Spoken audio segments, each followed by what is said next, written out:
পরিবেশের ভারসাম্য রক্ষায় একটি গুরুত্বপূর্ণ পদক্ষেপ হিসেবে জামালপুর সদরের ১৫টি ইউনিয়নের ৪০০ কৃষকের মাঝে বিনামূল্যে তালগাছের চারা এবং বেড়া বিতরণ করা হয়েছে। ২০২৪-২৫ অর্থবছরে কৃষি প্রণোদনা কর্মসূচির অংশ হিসেবে এই বিতরণ অনুষ্ঠানের আয়োজন করা হয়।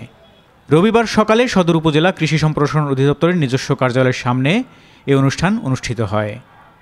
এ সময় কৃষকদের উদ্দেশ্যে বক্তব্য রাখেন উপজেলা কৃষি অফিসার মোহাম্মদ এমদাদুল হক। এই উদ্যোগ কৃষিক্ষেত্রে পরিবেশ বান্ধব কার্যক্রমকে উৎসাহিত করবে এবং স্থানীয় পর্যায়ে সবুজায়ন এবং প্রাকৃতিক দুর্যোগ মোকাবেলায় ভূমিকা রাখবে বলে মনে করছেন সংশ্লিষ্টরা।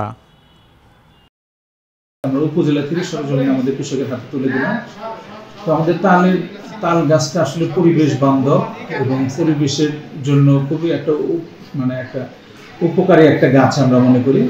কারণ আমাদের তাল গাছটা দেখা যায় আমাদের প্রাকৃতিক দুর্যোগের সময় যখন বজ্রপাত হয়, এটা বজ্র নিরোধক গাছ হিসেবে আমরা মনে করি। এবং আমাদের যারা মাঠে কাজ করে কৃষকরা, তাদের প্রাণহানি থেকে এই গাছটা অনেকটাই তাদের প্রাণনাশ রোধ করে।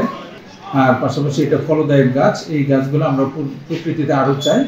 এই জন্য ব্যাপকভাবে আমরা আমাদের জামালপুর সদর উপজেলা কর্তৃক ৪০০ জন কৃষকের মাধ্যমে, কৃষক সংগঠনের সদস্যদের মাধ্যমে আমরা চারা বিতরণ করলাম।